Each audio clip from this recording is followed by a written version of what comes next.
ধরুন 4000 বছর আগে আপনি হেঁটে চলেছেন এমন একটি শহরের পথে, যেখানে রয়েছে পাকা রাস্তা, পরিকল্পিত ড্রেনেজ এবং দ্বিমঞ্জিলা বাড়ি। রাস্তাগুলো এতটাই সুন্দরভাবে সাজানো যে মনে হবে কোনো আধুনিক প্রকৌশলী এগুলো ডিজাইন করেছেন। প্রতিটি বাড়িতে রয়েছে নিজস্ব কুয়া, স্নানাগার। শহরের এক কোণে বিশাল একটি পাবলিক বাথ, যার পানি নিষ্কাশন ব্যবস্থা দেখে আজকের ইঞ্জিনিয়াররাও অবাক হবেন। কিন্তু একটা বিষয় খেয়াল করুন, এই পুরো শহরে কোথাও কোনো রাজপ্রাসাদ নেই, কোনো মন্দির নেই, কোনো অস্ত্রাগার নেই, এমনকি কোনো যুদ্ধের চিহ্ন নেই। শুধু আছে পরিকল্পিত জীবনযাত্রার ছোঁয়া। কিভাবে সম্ভব ছিল এমন শহর? কারা ছিল এই রহস্যময় মানুষেরা? আর কেনই বা হঠাৎ করে নিশ্চিহ্ন হয়ে গেল এই অসাধারণ সভ্যতা? খ্রিস্টপূর্ব ২৬ শতাব্দ থেকে ঊনবিংশ শতাব্দ পর্যন্ত প্রায় ৭০০ বছর ধরে সিন্ধু নদীর তীরে গড়ে উঠেছিল পৃথিবীর অন্যতম উন্নত সভ্যতা। আজকের পাকিস্তানের সিন্ধু ও পাঞ্জাব প্রদেশ এবং ভারতের গুজরাট ও রাজস্থান জুড়ে বিস্তৃত ছিল এই সভ্যতা। হরপ্পা ও মহেঞ্জোদারো ছিল এই সভ্যতার দুটি প্রধান কেন্দ্র।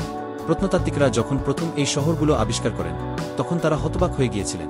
কল্পনা করুন, ৪০০০ বছর আগের একটি শহর, যেখানে রাস্তাগুলো গ্রিড প্যাটার্নে সাজানো।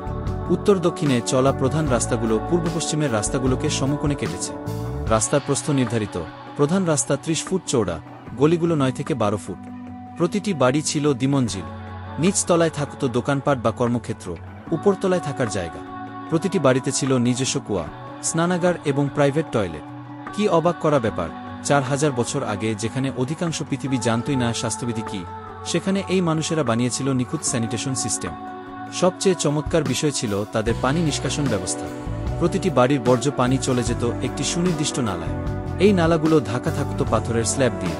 নিয়মিত পরিষ্কার করার জন্য নির্দিষ্ট দূরত্বে ছিল ম্যানহোল। মহেঞ্জোদারোর গ্রেট বাথটি তো আরও অবাক করা। ৩৯ ফুট লম্বা, ২৩ ফুট চওড়া এবং ৮ ফুট গভীর এই বিশাল পুকুরটি ছিল পুরো এলাকার কমিউনিটি সেন্টার। পানি সরবরাহের জন্য আলাদা ব্যবস্থা, নিষ্কাশনের জন্য আলাদা, এমনকি পানি পরিষ্কার রাখার জন্য ফিল্টার সিস্টেমও ছিল।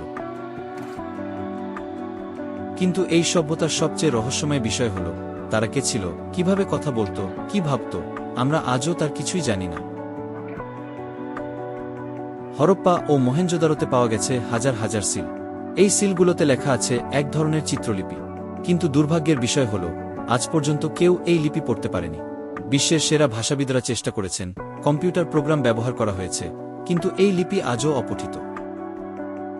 এর ফলে সিন্ধু সভ্যতা হয়ে উঠেছে এক নিঃশব্দ ইতিহাস। আমরা দেখতে পাচ্ছি তাদের শহর, তাদের বাড়িঘর, তাদের তৈরি জিনিসপত্র। কিন্তু তারা কি ভাবত, কিভাবে শাসিত হতো, তাদের দর্শন কি ছিল, এসব আমাদের অজানা।